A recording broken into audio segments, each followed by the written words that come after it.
Alright, magandang gabi po sa inyong lahat mga kababayan. Batang Maynila to,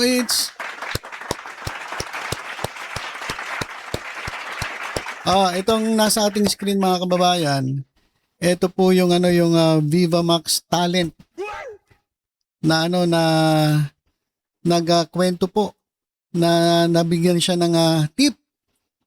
Binigyan po siya ng tip ng isang senador. Ang tip niya mga kababayan na natanggap ay 250,000 hanggang 300,000. Tip pa lang yan mga kababayan. At itong tip na to, ibinibigay ni Senator kahit wala pang nangyayari. Big time. Pag may nangyari, di mas lalo na siguro baka milyon. Kasi yung tip lang, 250 to 300 kung may nangyari pa, baka milyones ang maibigay ni Senator. Galanting-galante ang hayop. Galanting-galante itong senador na ito. So ito po yung talent ng Viva Max na nagbuko.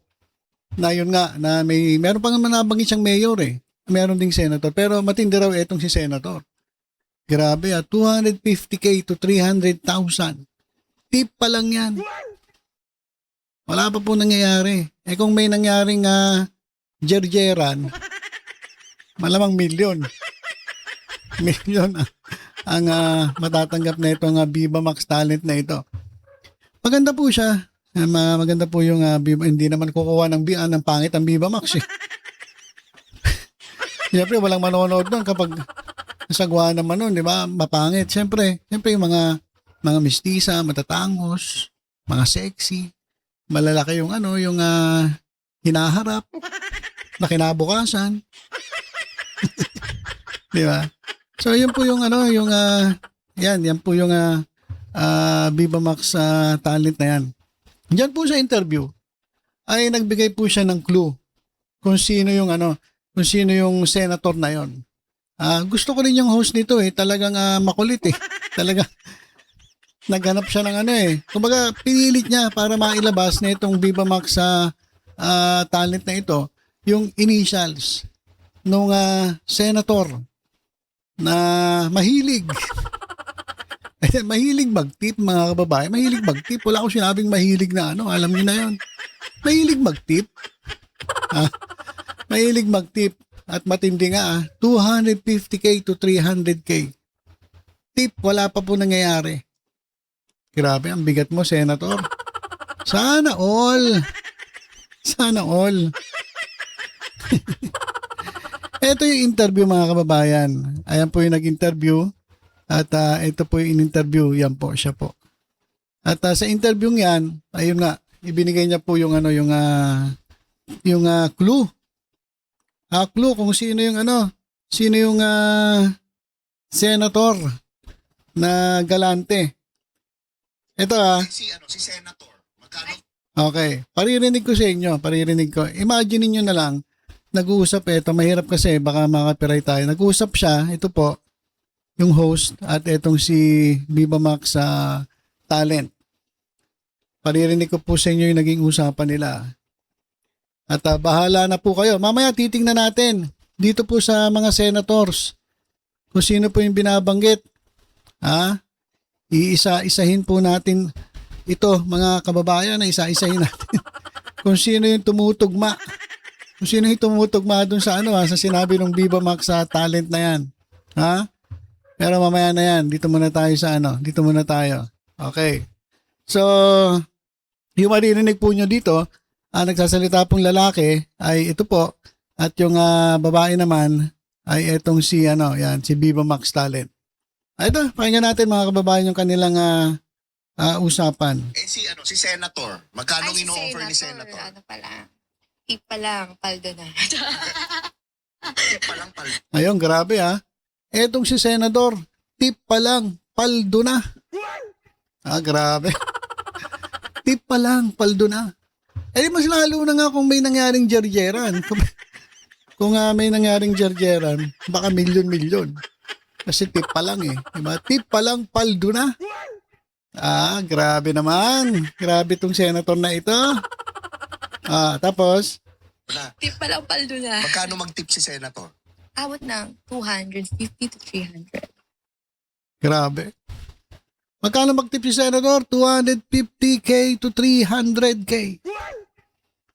Paldo ka talaga rito. Tip pa lang, paldo na. 250 to 300. Yes. Wala pang nangyayari to. Wala pa. Ganun ang Wala pa. Wala pa nangyayari. Senador, Grabe, no? Napaka, no? Opo. Napaka-generous pala nila, no? Kasi galing sa tax. Oo nga. Generous. Kasi alam mo mga kababayan, tayo nga, minsan hirap na hirap tayo gumastos, no? Ang laki ng, yung mga ganong klaseng halaga, hindi natin kaya yon. Sila lang nakakaya nun. Yung mag-tip ng ganon. Sabi tuloy ng host, galing kasi sa tax ng bayan. Madali maglabas ng pera kung hindi mo pinaghirapan. Totoo yun, madali maglabas ng pera kung hindi mo pinaghirapan. Minsan, hindi ka manghihinayang eh. Pero kapag pinagpaguran mo yung pera, bawat gastos mo, manghihinayang ka eh. Kinakailangan masulit mo yung perang inilalabas mo. Hindi yung labas ka ng labas, mahirap yun kasi nga, lalong-lalo na kung pinaghirapan mo. Pero kung nakupit mo lang sa kickback, sa buwis ng bayan, ninakaw mo lang, madali yun. Madali yun para sa mga ganyang klaseng tao. So, pabiro lang naman yung sinabi ng host. Na kasi, wala eh. Ayun na po ang imahe ngayon ng Senado at ng House of Representatives dyan sa gobyerno.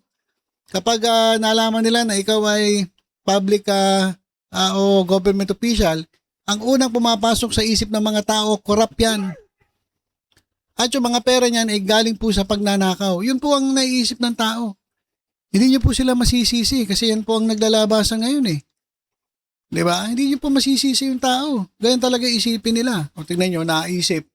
Hindi naman po ito eto pakita ko sa inyo. Hindi naman ito ayan kita niyo ba? Hindi naman yan, hindi naman political vlogger yan. Content creator yan. Ng mga nag-interview ng Viva Max. So, aware sila sa nangyayari sa gobyerno. Kaya ang tingin nila sa mga politicians ay mga corrupt. Kaya ang daming pera. Ang daming pera at galing daw sa tax ng bayan. Tapos Ang mga galing sa tax, mas lalo si Ay, parang alam na alam ng babae. Mas lalo si So, hindi lang isang senador tinutukoy niya. O baka yung mayor yung sinasabi niya. Oo nga, sa tax. Katulad ni Walang hiya talaga kayo mga politiko kayo. Kilalang kilala na kayo ng mga tao. Na mga corrupt. Nako. Okay. Tapos, ito question ko ngayon. Yung mga minention mo sa aking mayor or senator, Yes. nakita mo nag-hearing sa Senado. Nandun ba sila sa listahan na to? Wala siya. Wala. Wala siya. Wala sa listahan. Wala siya. Nandun sa hearing, yung mga nag-offer. Nandun. Nandun. Oo, nandun syempre. Nako. Nandun sa hearing. Siguro yung binabanggit niyang listahan, yung mga listahan ng mga corrupt. Siguro yung binabanggit niya, yung mga nasa listahan ng mga nasangkot sa flood control anomaly. Pero kung nasa hearing, nandun siya sa hearing. Nasa hearing niya sa Senado. Madali natin matutunton ito. Paktay ka, Senator. Ano pa? Ito na lang, final. Yung nandun sa hearing na senator, bigyan mo ko initials lang. Pwede ba yun? Oo, initials lang. First name, last name. First name, last name. Hala, sobrang dali kasi. Sige lang. Initials. Gitna na lang. Initials. Okay lang. Ano siya? May Y. Why? Ay! Merong Y. Merong Y. Teka muna. Merong Y. Tingnan na natin dito mga kababayan. Sino yung may mga Y? Vicente Soto III. Walang Y. So safe ka na, Tito Sen. Panfilo Ping Lacson, walang Y. Safe ka na, Senator Ping. Juan Miguel F. Subiri, walang Y. Safe na po kayo, Senator Migs. Alan Peter Cayetano, nako may Y. Hindi ka pa safe, ha? Si 10K, si Mr. 10K, hindi ka pa safe. Meron kang Y. Oh, isa, Alan Peter Cayetano. Suspect. Ha? Paulo Bam Aquino, default, walang Y. O, ligtas ka na, Senator Bam. Ligtas ka na. Pia S. Cayetano. Ligtas to kasi babae to eh. Lalaki ang pinag-uusapan dito eh. So, wala. Pag babae, automatic safe. Automatic safe. Ronald Bato de la Rosa. Oh, dito sa pinag-uusapan natin na sa Viva Max Talent, safe ka. Pero sa ICC hindi ka safe. Kaya nga sabi niya magtago ka na muna. Sabi ni Ate Roque, magtago ka. Magtago ka muna. Bato de la Rosa. Pero safe ka dito sa usaping uusapin ng Viva Max. Jinggoy Ejercito Estrada. Nako, may Y. So hindi ka pa safe, Jinggoy. Ang dami mong problema ngayon, Jinggoy. Hindi ka safe, sabi dun sa di ba, hindi safe to eh kasi isa ito sa parang kakasuhan o kinasuhan na ng iniimbestigahan ng ICI. At dito sa sinabi nung Viva Max Talent ay merong Y, so hindi ka pa safe. Jinggoy Estrada, may Y eh. O sino pa? Francis Cheese Escudero. Oy, ligtas ka na, sir. Safe ka na. Walang dapat alalahanin si Heart Evangelista kay Francis Cheese Escudero. Win Gatchalian. O sir, safe ka na rin, sir. Safe ka na rin. Lisa Ontiveros. Syempre, safe. Wala nang white, tas babae pa. Manuel Lito Lapid. Wala namang Y. Safe ka na. Supremo. Safe ka na, Supremo. Christopher Lawrence Tesorogo. Safe ka na rin. Safe na rin ito si Senator Bongo. Hindi lang siya safe sa ICC. Ha? Ito. Lauren Ligarda. Syempre safe. Rodante Marcoleta. Safe ka na rin, sir. Safe ka, kasi walang Y. Amy R. Marcos. Syempre safe. Babae ito si Senator Amy. Robin Hood C. Padilla. Safe si Boy Sili. Safe si Boy Sili, mga kababayan. Francis Kiko Pangilinan. Safe. Safe na rin si Francis Kiko Pangilinan. Rafi Tulfo. Nako, hindi ka safe, sir. Hindi ka safe kasi meron kang Y. So ilan na sila? Cayetano, Jinggoy at si Rapi Tulfo ang hindi mga safe. Erwin Tulfo. Safe ka na, sir. Safe ka. Tinitingnan ko to kasi baka mawala itong nasa cellphone ko. So safe na si Erwin Tulfo, walang Y. Joseph Victor JB Ejercito, walang Y. Safe ka na rin, Sir JB. Joel Villanueva, safe. Safe na rin si Joel Villanueva dito lang sa issue ng ng Viva Max pero dun sa sa kaso diyan sa flood control, hindi ka safe. Hindi ka safe. Camille Villar, syempre safe. Mark Villar, safe. Okay. So tatlo, mga kababayan, tatlo na lang. Tatlo ang ating hindi po safe. Sino yung hindi safe? Si Alan Peter Cayetano, Jinggoy Estrada at si Rapi Tulfo kasi may mga Y. Okay. Ito pa, so tatlo pagpipilian natin. Isa doon sa tatlo, tawag dito, galante. Galante magbigay ng tip 200 to 300,000. Wala pa pong nangyayari yan. Grabe naman si Senator, big time na big time. Tuloy natin, ito pa, meron pa isang tip. Tapos ano yung last name? Hala, ang hirap na ito. Hindi, Kinakabahan first ako. letter ng first name. Sige. First letter. Oh, first name. R. R. Mm. Naku. Last name. Teka. First letter ng first name R. Eh di lusot na si Jinggoy. Eh di lusot na rin si Alan Peter Cayetano. Kasi eto lang naman yung may R eh. First name R. Oh, ayan oh. Di ba? Ayan yung base dito sa napapakinggan natin ha. Oh, R. Oh, tapos tuloy natin kasi meron pa eh. Baka hindi naman si Mr. Tulpo yung pinag-uusapan dito. Ito. First letter ng last name. First letter ng last. Oh, sige. Oh, wag first letter. Last letter ng last, Last name. letter. R ang first name, di ba? Opo. Oh. Last letter ng last name. F na lang. Ha? F. F ang last name. F. F daw ang nasa last name. Ha? Pang ilang letter sa last name yung F? Opo. Yun ang last letter, yung elf. Hindi. Second pangalan. Ay! dalawa pa. So yun.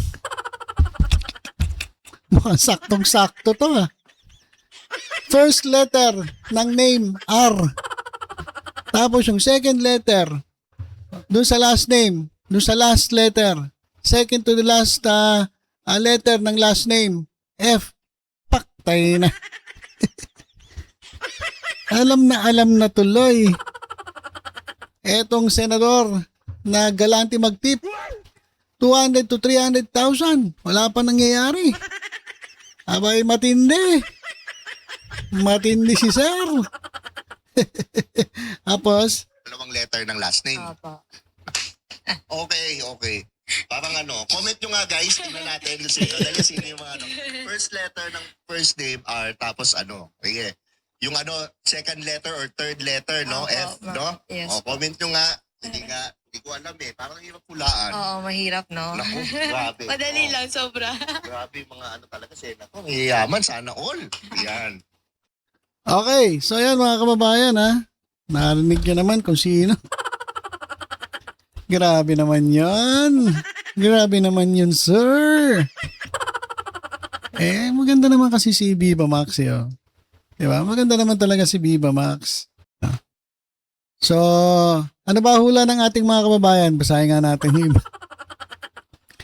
Peter Cayetano, sure na. Parang malabo naman to. Niloloka naman to. Ay, be careful sa name dropping. Baka mabalikan. Bobo mo ha. F nga bobo. Peter Cayetano.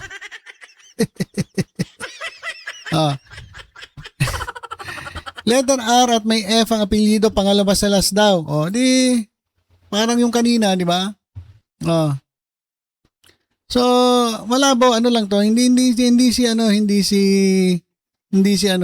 si Cayetano saka ang layo wala ngang R eh. Walang F to sa apelyido. Alam ko na, Francis Kiko Pangilinan. Hindi, mali pa rin. Idol nyo, galante. Ano ba ta? Compliments of Mr. Rafi Tulfo. Great performance in your drinks, guys. Teka, parang Alis ka na? parang binabag. Walang yan, nababanggit yung pangalan doon. Si King Robust. Promoter talaga eh. Si King Robust daw. Binabasa lang natin itong mga comment ha. Mga kababayan ha. Ito. R. Tapos Y. Tapos F. Ayan ang clue.